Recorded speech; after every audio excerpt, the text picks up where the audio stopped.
حضور اکرم صلی اللہ علیہ وآلہ وسلم نے وحی کے رک جانے کے زمانے کے حالات بیان فرماتے ہوئے کہا کہ ایک روز میں چلا جا رہا تھا کہ اچانک میں نے آسمان کی طرف ایک آواز سنی اور میں نے اپنا سر آسمان کی طرف اٹھایا۔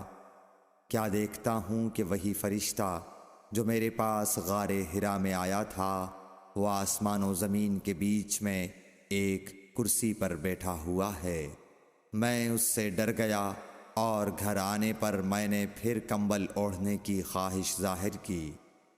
اس وقت اللہ پاک کی طرف سے یہ آیات نازل ہوئیں، اے لحاف اوڑھ کر لیٹنے والے، اٹھ کھڑا ہو اور لوگوں کو عذاب الہی سے ڈرا، اور اپنے رب کی بڑائی بیان کر، اور اپنے کپڑوں کو پاک صاف رکھ اور گندگی سے دور رہ۔